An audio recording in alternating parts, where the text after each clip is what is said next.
ഇപ്പോഴത്തെ പാരൻസ് എല്ലാം സത്യം പറഞ്ഞാൽ എല്ലാം എഡ്യൂക്കേറ്റഡും വർക്കിംഗ് പാരൻസുമാണ്. ഇവരെല്ലാവരും പറയുമ്പോൾ ഞാൻ കേട്ടിട്ടുള്ള ഒരു കാര്യം എന്ന് പറയുന്നത് ഞങ്ങൾ ഞങ്ങളുടെ കുട്ടികൾക്ക് ആവശ്യത്തിനനുസരിച്ച് സ്വാതന്ത്ര്യം കൊടുക്കുന്നുണ്ടെന്നുള്ളതാണ്.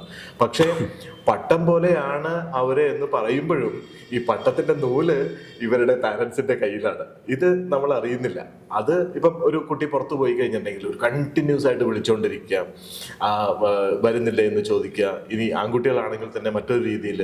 ഇത് ശരിക്കും പറഞ്ഞിട്ടുണ്ടെങ്കിൽ അവരെ വിശ്വാസമില്ലായ്മ എന്നുള്ളൊരു സംഗതിയിലേക്കാണോ എത്തിക്കുന്നത്? പല കുട്ടികളും അങ്ങനെ പറഞ്ഞു കേട്ടിട്ടുണ്ട്. ഈ കാര്യത്തിൽ നമുക്ക് 2 ഡയമെൻഷനിൽ നിന്നതിനെ ആൻസർ ചെയ്യണം. ഒന്ന്, ഒരു കുട്ടിയുടെ കോൺട്രിബ്യൂഷൻ എന്ന് പറഞ്ഞ കാര്യം അകത്തുണ്ടേ.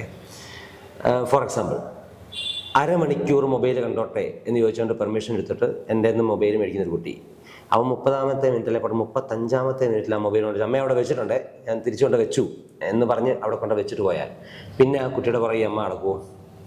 ഇല്ല. ആ കുട്ടിയുടെ പുറകെ പിന്നെ അമ്മ നടക്കത്തില്ല. അവന് കുറച്ചൊക്കെ സ്വാതന്ത്ര്യം ഇങ്ങനെ അല്ലേ, അവൻ്റെ പുറകെ നടക്കേണ്ട ആവശ്യം വരുന്നത്. കാരണം അവൻ്റെ ഉത്തരവാദിത്വ ബോധ്യത്തെ പറ്റി അമ്മയ്ക്കൊരു ബോധ്യമുണ്ട്.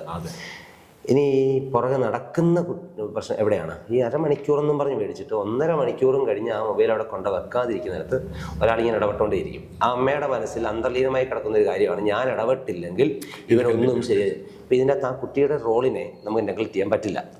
ഇനി 2, മറ്റൊരു ഡയമെൻഷൻ, ഈ അമ്മ അപ്പൻ അവരുടെ ശരികളുണ്ട്. ഫോർ എക്സാമ്പിൾ, എനിക്ക് വന്നത് കൗൺസിലിംഗ് കേസ് ഞാൻ പറയാം. കുഞ്ഞിൻ്റെ കാര്യത്തിന്, മക്കളുടെ കാര്യത്തിനെ പറ്റിയായിരുന്നു ഒരു പരാതി പറഞ്ഞത് വന്നത്. കാര്യങ്ങൾ ഇങ്ങനെ പറഞ്ഞു വന്നപ്പോൾ മക്കൾ പറഞ്ഞ ഒരു കാര്യത്തിന് എനിക്കൊരു ചെറിയ റെഡ് ഫ്ലാഗ് കിട്ടി. പുലിമുരുകൻ എന്ന് പറഞ്ഞ സിനിമയുണ്ട്, തിയേറ്ററിൽ എല്ലാവരും കൂടെ കാണാൻ പോയി. ആ സിനിമ പകുതിയായപ്പോൾ ഇത് മൊത്തം വയലൻസ് ആണെന്ന് പറഞ്ഞ് അമ്മ പിള്ളേരെയും വിളിച്ചിട്ടുണ്ടെങ്കിൽ മനസ്സിലായോ? അപ്പം എല്ലാ തരത്തിലുമുള്ള വൾണറബിലിറ്റികളും ഇവരിങ്ങനെ പൊതിഞ്ഞു പിടിക്കാൻ വ്യഗ്രതപ്പെടുന്ന മാതാപിതാക്കളുണ്ട്. ഞാനിങ്ങനെ അവരുടെ ഇങ്ങനെ ഡിഗ് ചെയ്ത് വന്നപ്പം അവർ പറഞ്ഞൊരു കാര്യമായിരുന്നു, ഈ അമ്മ വളർന്നു വന്നത് ഒരു കോൺവെൻറ്റ് സ്കൂളിലാണ്.